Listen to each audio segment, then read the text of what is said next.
조우성 변호사의 개념 탑재 이번 시간에는 그 분서갱유에 대해서 한번 살펴보겠습니다. 분서갱유, 분자가 태울 분, 그다음에 책서, 그러니까 책을 태우고 갱자가 묻어버린다.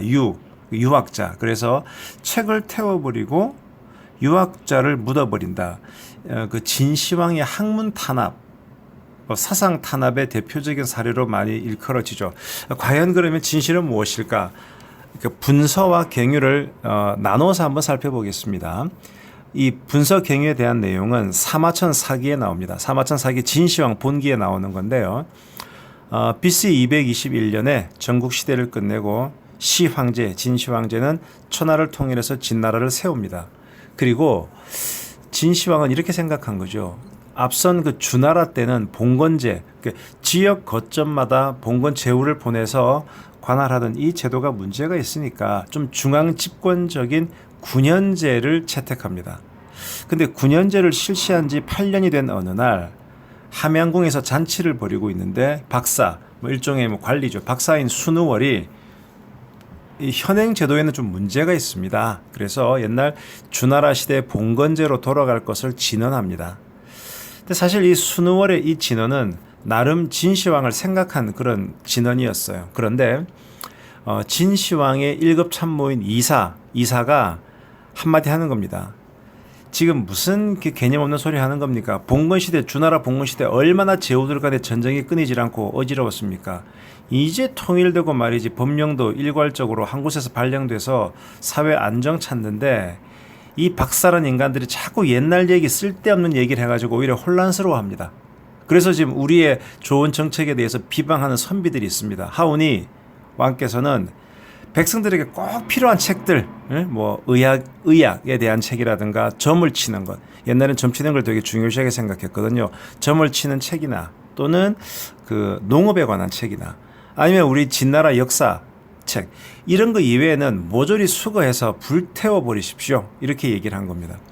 이에 진시황이 이사의 말을 그대로 따라서 책들을 다 제출하라라고 해서 속속 불태워졌는데 당시는 종이가 발명되기 이전이었습니다. 그래서 결국 이 수거가 된 것은 대나무로 만든 죽간에 쓰여 있어서 복원할 수 없이 사라진 희귀한 책들은 많았다고 합니다. 이게 분서인데요. 이 분서에 대해서는 훗날 여러 학자들이 조금 진시황을 변론합니다. 무슨 얘기냐 그러면 그 당시에 사실은 책은 아주 일부밖에는 태워진 것이 아니다.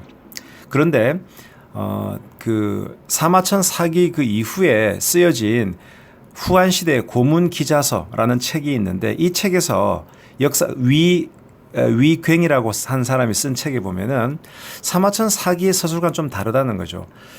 사마천 사기에는 분명 아주 그 책들이 일부만 태워진 걸로 되어 있는데 시경과 서경을 포함한 모든 서적들이 다 태워졌다. 이렇게 되어 있단 말이죠.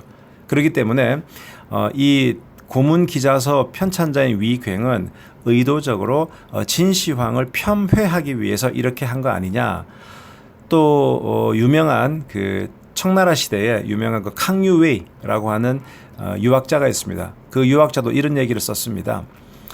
결코 이 분서갱유를 통해 이 분서를 통해서 책들이 육경이라고 하는 책들은 사라지지 않았다. 그리고 진나라는 그 유학을 끊은 것이 아니다. 이런 이제 변론도 표곤합니다. 그래서 하여튼 이 부분이 분서고요. 하지만 어떤 식으로든 진시황의 정책에 태클을 거는 유학자들, 선비들을 조금 혼내주기 위해서 쓸데없는 책들 몇 가지 책만 빼놓고 일단 책은 다 수거하는 이런 정책을 폈던 것은 사실인 것 같습니다. 자, 그 다음에 두 번째가 갱유인데요. 이거 유생들을 다 생매장시켰다. 이건 상당히 좀 심각한 문제겠죠. 이것도 이제 실상은 조금 다른데요. 그 진시황이 대단히 관심을 가졌던 것이 이거죠. 불사양, 그러니까 죽지 않는 양.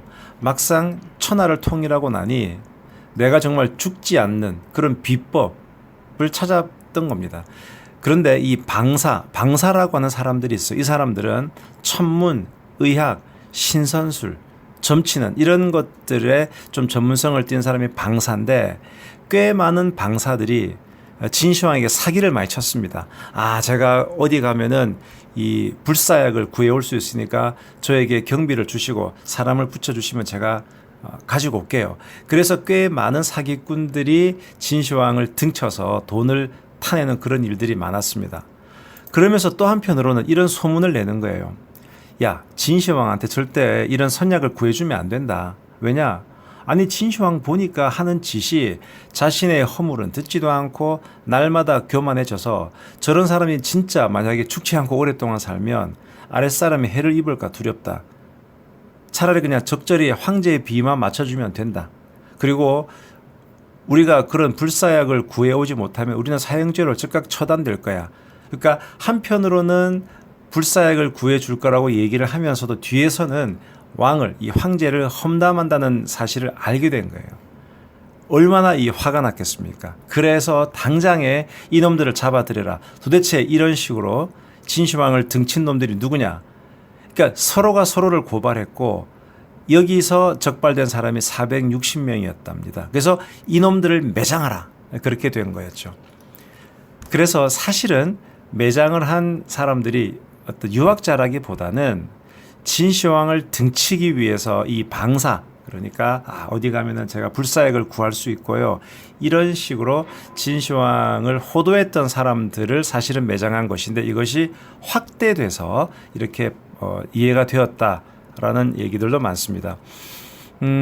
어떻든 우리가 익히 알고 있는 분서갱유는 진시황에 의해서 이루어진 일종의 사상 탄압, 그러니까 특정한 분야의 책을 제외하고는 다 불태우겠다라는 분서, 그리고 어떤 학자, 근데 학자가 엄밀히 말하면 유학자라기보다는 그 불사약을 구해줄 수 있다고 얘기하던 방사들 한 460명을 그냥 생매장시켰던 그런 사건은 실제 있었던 것이고 그 근거는 사마천 사기 진시황 봉기에 나온다.